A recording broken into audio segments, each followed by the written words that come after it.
All right, ladies and gentlemen, welcome back to the channel. I am your Ice Dragon, Rayron VR, and welcome back to another video on the National Model Railroad Month for November 2023 here on the channel. Today, we're going to be talking about another subsection of the hobby that is really, really popular when it comes to the hobby, and that is operations.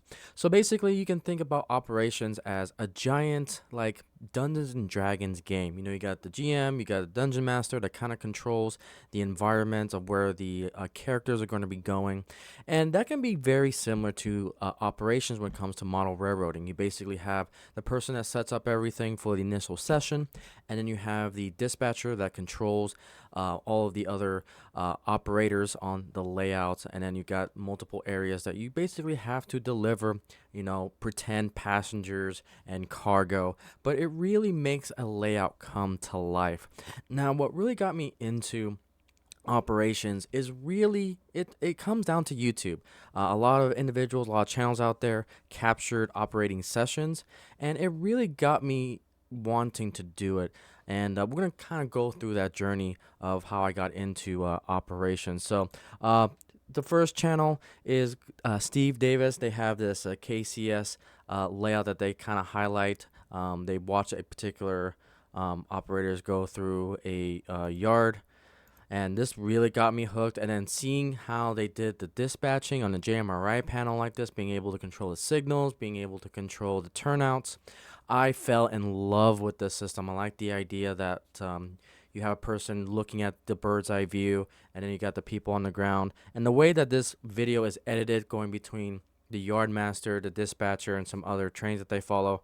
Highly recommend his channel.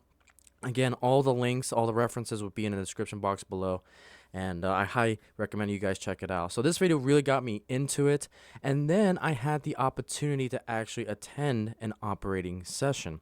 And so when I was in California, I was able to go to a layout that was in Santa Barbara, and shout out to P Waco. I didn't get any footage of the operation session because I wanted to learn. I wanted to just dive right into it. And I tell you what, this first operating session on this L and N layout was a learning curve and a half. Basically, when we went there, it was when they were starting to loosen up on all of the pandemic restrictions in California, and they didn't have all the operators that was really required for this giant layout, and it was a massive, massive layout. It had at least 3 to 4 rooms. It went into a garage section, and I only stayed in like two industries for the entire op session. I was trying to learn on the fly because I was doing a local, and man, it was a learning curve and a half. Because I quickly found out, because I did a lot of research on the car cards system, and quickly realized that people modify car cards to their respective layout, and trying to understand the map of the layout. It was, man, it was a fire hose of information, but I had a lot of fun on this layout. This layout was beautiful. Again, shout out to P Waco for when he went down there to this layout. He was able to get some footage of it, and it was, oh man, it was just so gorgeous. You can see the trees. And it was just going in person. It was amazing. It just kept going on and on and on. So that was my first experience in operating, and that's when I knew it's like I want to get a layout with operations in mind for the future. And that's when I really started to dive into Digitrax. It kind of opened my eyes to how much Digitrax can do, because I began to research, okay, how do I get being able to see the trains on the screen on the computer? How do I control the signals? How do I control turnouts? How do I get that dispatch board that we saw here in the KCS layout? And I realized that Digitrax could do all of that for me, and I was already a little bit knowledgeable in Digitrax because that's what my club used at the time, and that really inspired me to create How Far Can We Take Digitrax series, because that's what I want to do. I want to have the end goal of being able to control a layout from a computer. So that was kind of the birth of that series. And so now we kind of jump to today. So when it comes to operations, I was able to get the opportunity to do some operations on the San Antonio Motor Railroad Association. They do operations 3 times a month. And what they use is they use the JMRI switch list. So JMRI basically auto populates where to they generate the trains, they generate the pickups, the setouts for each particular industry, and then we got the switch lists. So this is an okay system for beginners. Absolutely recommend if you're getting into operations, find a layout that uses JMRI or some sort of switch lists because it is very beginner friendly when it comes to operations. And then if you feel like if you feel advantageous enough, you can go into the car cards, which is what I am actually going to. So the reason why I chose, at least for my small IC railway layout, again, I have a podcast every Friday evenings that I do. It's a simple circle layout, but it has a couple of sidings. And what I decided to do is for my particular layout, I'm going to go with car cards. And the reason why I did that is because when it comes to switch lists are okay, but the problem is you can't get more into that role-playing aspect. Again, we talked about the metaphor of the D&D campaign. I want to have a little bit more meat when it comes to operations, especially when it comes to my personal layout. And so what's cool about the way bills is that you can really get detailed and specific when it comes to, okay, what exactly is being carried in these box cars. So what's cool about this is that I'm trying to use other YouTubers to kind of exchange digitally. I got this idea from Humanity Junction because he was trying to do something with that as well, which I thought was a great idea. And so I kind of ran with it as well. And so with these way bills, I can particularly state, this boxcar is going to be carrying some dragon eggs, and then it's going to be shipped via internet and so forth. So there's a little bit of fantasy themed when it comes to my operations. My layout's whole motto is that we take real world products, or to a point, and then we convert that into fantasy products. Because I'm always a big fantasy model railroader, and I just like to put a lot of spins and twists to things. So as you can see, this is my version of the waybill. For where I'm going to do my operations. So we'll talk about a little bit more where I got these. So there's a whole host of YouTubers out there. Again, we'll talk about those guys in a second when it comes to how to fill these particular ones out. And then just figure out what works for you. So let's go ahead and go into Micromart. So Micromart is where I got the car cards and waybills. For me personally, you can create your own if you have the time. I simply just don't have the time, so I kind of activated the easy button and bought these car cards and waybills, and eventually I'll probably 3D print my waybill holders, or I just may grab some of these from Micromark. But again, I'm still kind of debating how I'm going to do that. But I ordered some of those, and they came in. Again, you get a whole bunch of stacks when it comes to these, and then you can start creating your own. So yeah, this is kind of my test piece here. I use an MKD boxcar that's going to be carrying some dragon eggs going to another YouTuber, mom and son trained rail fans. So that's kind of, the intent of my operations. Now, again, there's so many different ways of doing car cards, waybills, switch lists. You can create your own. And that's the beauty of operations, the beauty about the hobby is that, again, I call it a sandbox for a reason. You can create whatever you want, how you want to do your systems. And so there's a whole plethora of YouTubers out there. This is from Ron's Trains and Things, uses the waybill and car card system. We've got Model Railroading, Larry the DCEC guy. We've got Dubai Trains.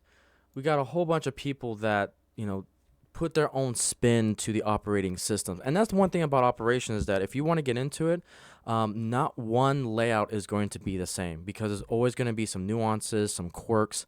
For Samra, we use switch lists and we also use a dispatcher, but the dispatcher has an old school dispatching board. They don't have a digital dispatching board. Other layouts may have digital dispatching boards. So it's kind of cool to see just a variety of things. Again, you really got to know the maps, which ways north and south, how the switch lists are run, how the information is done. So again, make sure you do your research. Make sure you get trained up when it comes to operations because being thrown into the fire, man, that can cause some chaos. But yeah, now let's talk about kind of the future of operations for me personally. So what I'm going to do is I found this company called TrainTracks. Now, I do know the co-owner for TrainTracks, and he was kind of the one that explained to me how this system works. And I absolutely love this because, again, I'm a technology type person. I love controlling a railway from a computer. And so, what this system allows you to do is that you buy these digital scan card board things, and you put them onto the actual car itself, and then you buy these RF readers, so that way you put the information with these digital cards, and then once it goes over this digital reader, it will go to um, the particular Jammerite coding on Jammerite itself. So what's cool about it is that when that gets scanned, you'll see the car information be populated here. And what's cool about this too is that if you're trying to find a particular car, or someone may have accidentally put a car in the wrong industry, you can simply have a library here to type up all the information, and you'll know exactly where that train was last scanned. Now, again, this is for an operational practice. I was even thinking about potentially too using this as a way to find where the train is at as far as a block detection with identification.